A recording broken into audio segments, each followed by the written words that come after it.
Hi, I'm John Nerrell, and welcome to the Mid-Career GPS podcast.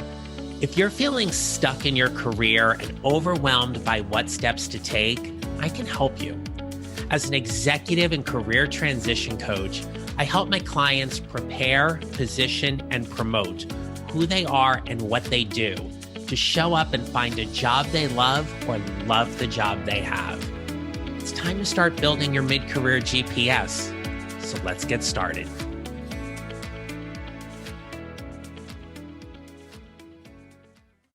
Hello, my friends. Welcome back to the podcast. Today is episode number 63, and I'm talking with you about the Great Resignation. So I want you to stay tuned if you have ever thought about quitting your job, or you've quit a job in the past, or you're not really sure if you should quit your job right now and what to consider with all of this. So stay tuned, because I'm going to talk about why quitting your job right now is a pretty big deal and why a lot of people are doing it. So before I get into all of that, I just want to take a minute to kindly remind you that if you've not had a chance to check out my brand new book, Your Mid-Career GPS, 4 Steps to Figuring Out What's Next, head over to Amazon and get your copy today. But also, you can go to my website at johnnerrell.com, and I'll link it up for you in the show notes, to go and download all of the free resources that are available for my book. So you'll see a link right there on the homepage to enter your name and your email address and get some free resources that supplement the book and certainly supplement how you are building your mid-career GPS at this stage. And of course, if you're thinking about quitting your job, and that means you're thinking about interviewing for some potential jobs, I want to extend a personal invite to all of you listening to attend my free webinar that is coming up on October 27th at 12 p.m. Eastern, called Crush Your Next Interview. You can find more information about that on my website at johnnerrell.com, and also in the show notes and on social, Instagram at John Nerrell Coaching, same thing on Facebook, and also in my private Facebook group, Your Mid-Career GPS. So come on into all of those things. I look forward to seeing you there. Look, there have been many times in my career where I've quit a job, and it's exciting. And as a leadership and career transition coach, I'm not going to lie to you, it's pretty exciting when I've worked with a client for a while and they've identified their next position, or they found their dream job, and they've gone and they've interviewed for it, and they get the offer, and they work out all of the logistics around the compensation and the benefits package. And we have a conversation about what it means for them to resign. It's a pretty exciting milestone in their career path, and one which they will never forget. But at the time of this recording, which was just a few days ago, there was an interesting statistic that came out from the U.S. Bureau of Labor Statistics that in August, over 4 million people quit their jobs. I heard this on the news, and I had to go take a look at it, and I'll link up to the statistics report in the show notes as well. But I have to say that I was shocked on some level and really not on some others. Look, we're in a time right now where many people have just simply had enough. What we have seen over the last 19 or 20 months of this pandemic has really been a personal and professional awakening about what we want in our lives and careers. And as professionals, when we think about what we're willing to accept or to tolerate or put up with in the workplace, what we've also seen during this time is that there are some things that people don't want to deal with anymore. They don't want the stress, the high pressure, the high demand. They don't want to have to deal with the horrible boss who isn't supporting them, or the company who just continues to believe that if we just work them harder to get the results we want, we'll make a better impact. This podcast is not my place to question or judge how different companies operate in any way, shape, or form. My opportunity on this podcast is to serve you in a way to really give you some space to think about what is important for you in your professional life as you navigate toward whatever is next. When I think about my own career journey, there certainly have been times where I wasn't happy. And that unhappiness led me to look for something better. And I'll link up in the show notes to a conversation I had with Dan Nessel a few months ago.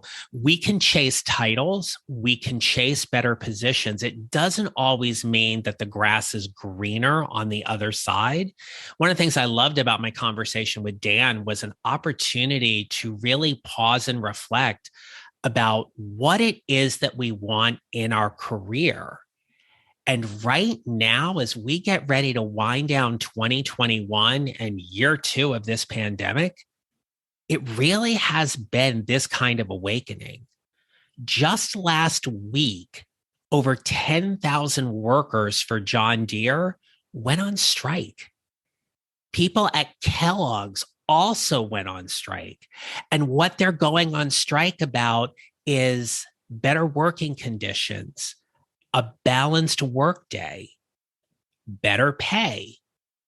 And while the same US Bureau of Labor Statistics will cite that hourly wages have increased almost 5% in the last year, we know that money is not the driving factor or the primary driving factor to help people or make people happier in their jobs. Also, at the time of this recording, people in Hollywood are threatening to strike over the length of their workday and their work schedules. And if they go on strikes, it's going to dramatically impact production of some of the shows that you and I watch back and forth. Now, what does all of this mean for you? I want to break it down for you into some very specific components because in today's episode, I want to talk with you about a few things that you can do if you are actively job seeking, or even if you're actively quitting, or if you're still invested in your job and staying where you are and being with the company, how you can make that work situation just a little bit better. So let's jump right into it. And the whole thought about quitting your job. I love how movies and TVs portray quitting a job as being this glamorous fantasy that you get to say whatever you want and do whatever you feel like when you're walking out the door because good riddance to them and great things for you going ahead. Well, if you are a mid-career professional and you are listening to this podcast, you've probably quit more than a job or two. Now, what we don't know in the US Bureau of Labor Statistics with these 4 million people who have been reported to quit their jobs in August, we don't know what they're necessarily going to do next. Certainly, some of them are going to jump to another company and have another offer. Some may be starting an entrepreneurial journey or taking their side hustle and moving it full time. Some may be taking a break. Others may be going back to school. There's a lot of things that we consider when we quit a job. Now, before you quit any position, I want to make sure that you are making that decision that is best for you, your loved ones, and also can honor all of the responsibilities you have. So make sure that you're taking a look at things like, are you entitled to your unused vacation being cashed out if you leave? What does that mean for you carrying your benefits over, your medical benefits in particular? Do you need to COBRA them in between this and your new position? Or are you just going to COBRA them for whatever time you're going to have after you quit the job? What does this impact have, or the decision rather, have on your impact regarding your 403B, your 401k, your retirement contributions? What does it also mean in terms of any other benefits that you would have with the company that if you were just to leave, what might you be giving up? The decision here has to be far more than just, I'm going to go ahead and quit my job and life's going to be great. We need to make sure we cover all of these other areas to consider and not just get wrapped up in the fantasy of saying, I quit, I'm out, I'm done. Good luck getting all the work done. I'm going on to something better. That is not the point in this.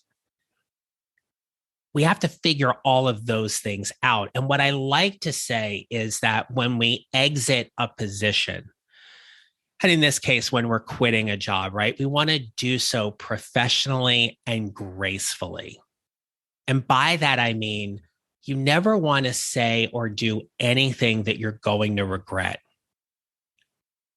Certainly, there are people who have left a company, gone to work somewhere else, and they have come back.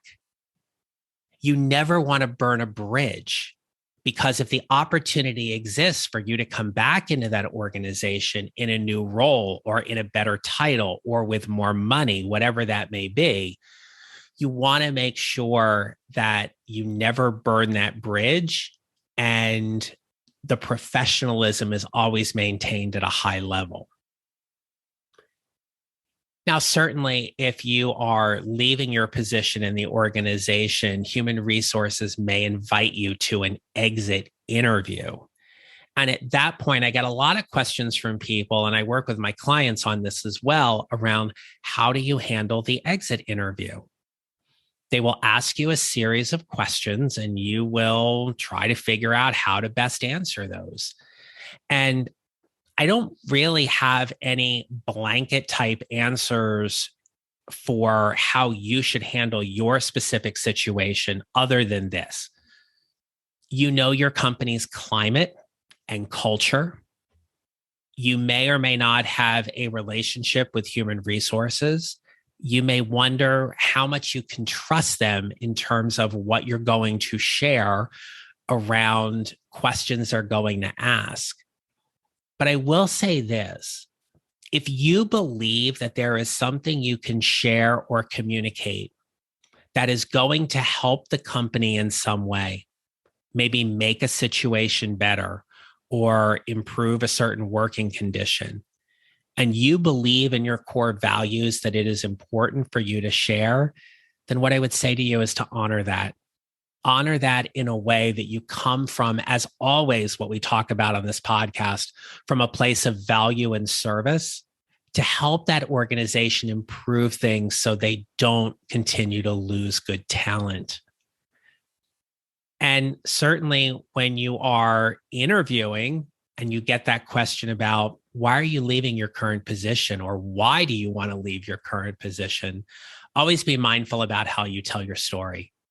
Never say anything bad about your current or former employer, but do so in a way that really positions yourself as to why you are ready for a next opportunity, why you are ready for that advancement, or what you're looking to change in going to a new position.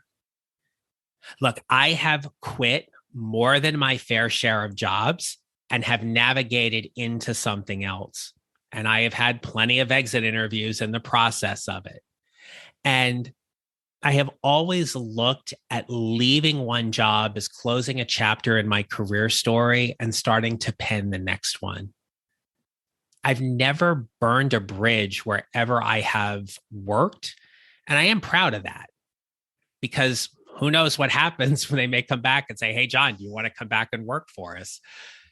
Now, obviously, I love what I get to do now, and that's not in the cards in that respect. But we have to show up in a way that feels very true, authentic, and genuine to ourselves as well. Now, I'll link this up in the show notes as well, but there is an article was published in Time last week. I saw this online. It's called The Great Resignation. It's finally getting companies to take burnout seriously. Is it enough? The article is written by Jamie Ducharme. I hope I pronounced Jamie's last name right. But I want to read this one section to you because this to me is pretty powerful. It's right at the beginning of the article. Jamie writes, quote, "Toward the end of last year, Anthony Klotz, a professor of business administration at Texas A&M University who studies workplace resignations, realized that a lot of people were about to quit their jobs. A record 42.1 million Americans quit a job in 2019, according to the U.S. Bureau of Labor Statistics data, but that rate dropped off during the pandemic-addled year of 2020. As 2021 approached, bringing with it the promise of effective vaccines and a return to semi-normal life, Klotz guessed that two things would happen. First, many of the people who wanted to quit in 2020 but held off due to fear or uncertainty would finally feel secure enough to do so. And second, pandemic era epiphanies, exhaustion, and burnout would drive a whole new cohort of people to quit their jobs. In a moment of inspiration, Klotz predicted that a great resignation was coming." The article goes on to say this, quote, "It's safe to say it's here. Every month from April to August of 2021, at least 2.5% of the American workforce quit their jobs. In August alone, more than 4.2 million people handed in their 2 weeks notice, according to federal statistics.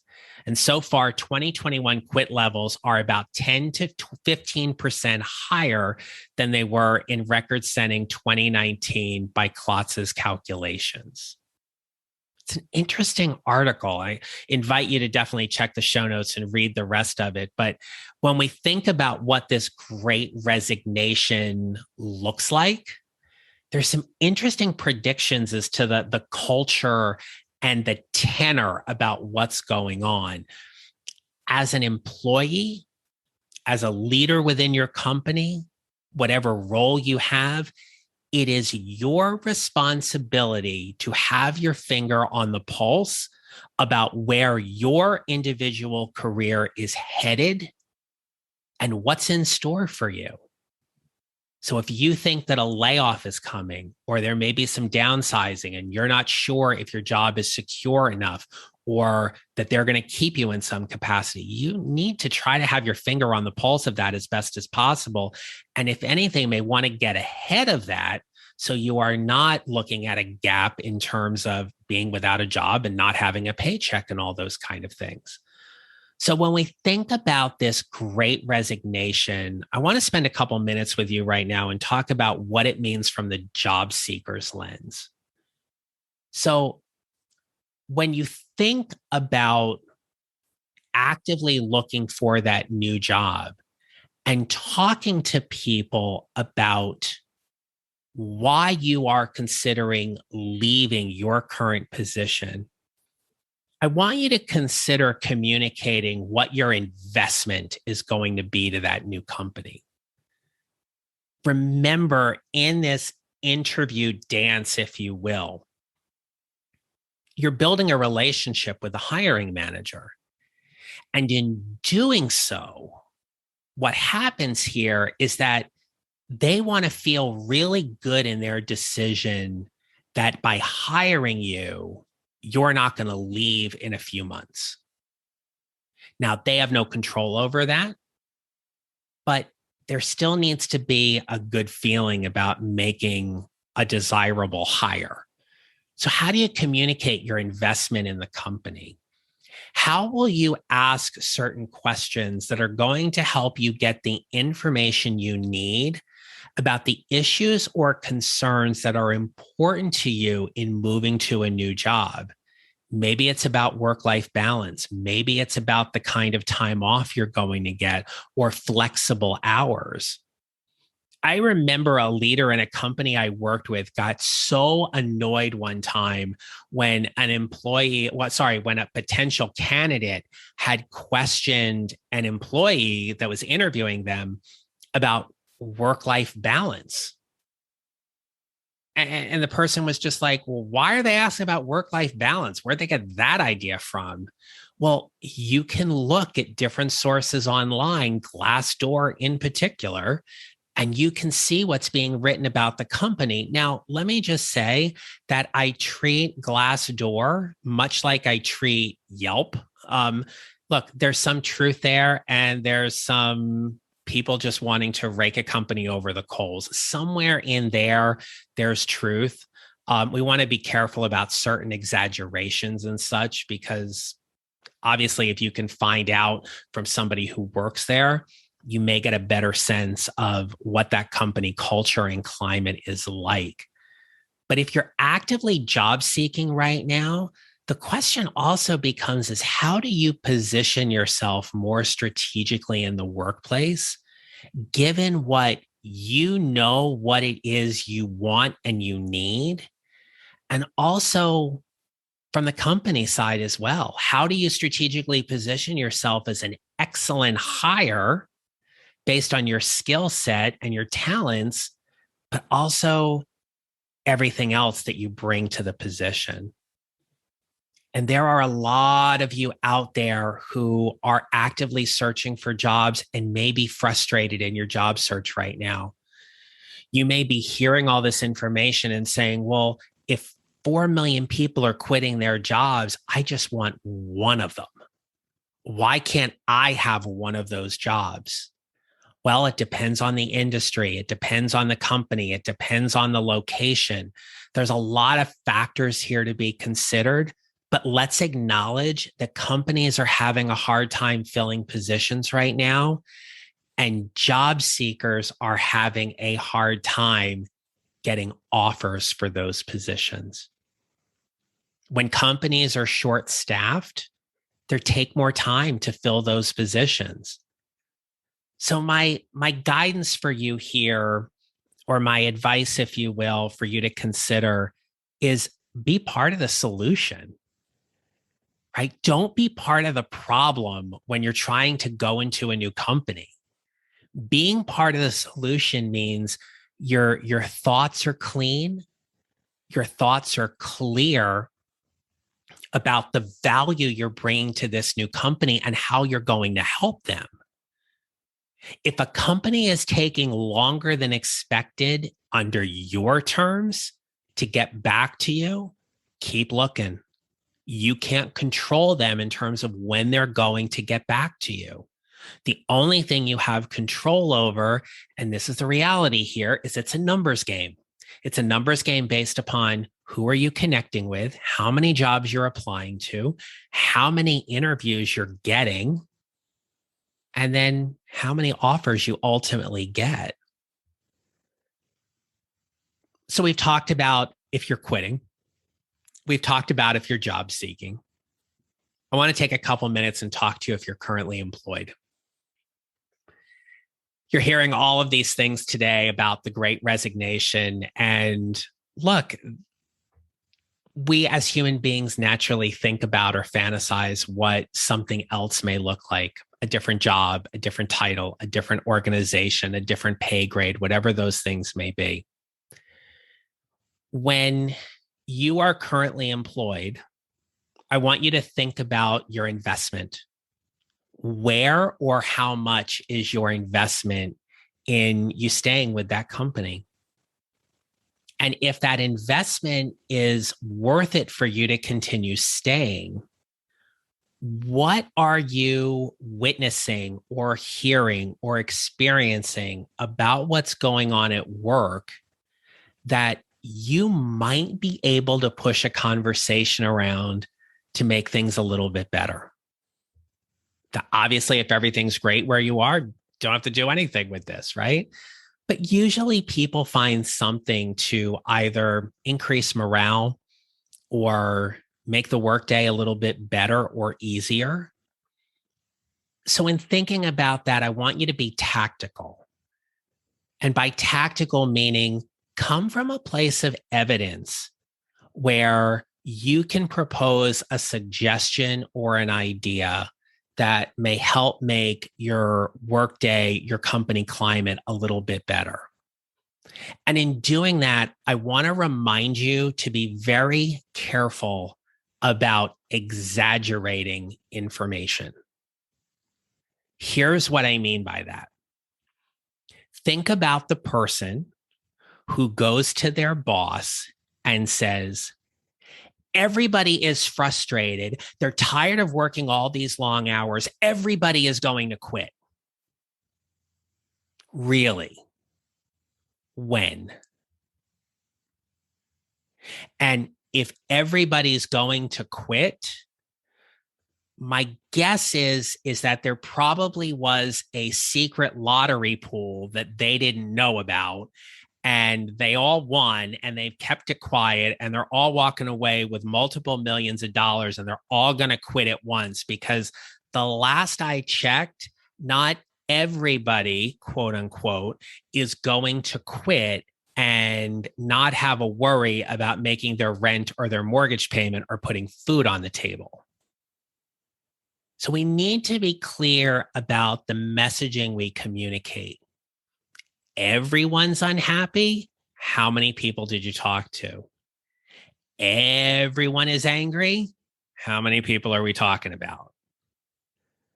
A lot of times when we try to claim or state our case on things, we can unfairly exaggerate a little bit to see if we can get our point across. That's more about being part of the problem and not being part of the solution.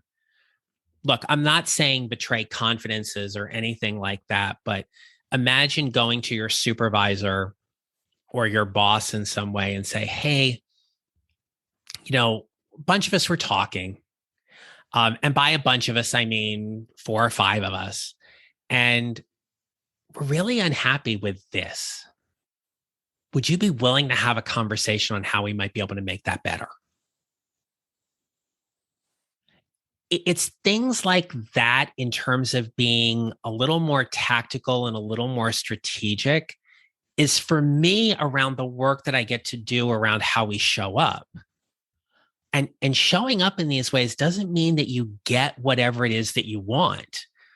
As a former union leader of my local union, when I was a school teacher, I led negotiations teams for more than, I think it was three of our teaching contracts. And you don't get everything you want. A good negotiations mean you get some things, you don't get some others. You figure out where the trade-offs are. But in coming to the table, it is all about having the conversation. Both parties need to be willing to come to the table and have the conversation. In being part of the solution to create this kind of change that is going to help make your workday a little bit better, think about where you can advocate or make small changes. What can you do as a leader within your organization to help people find better balance?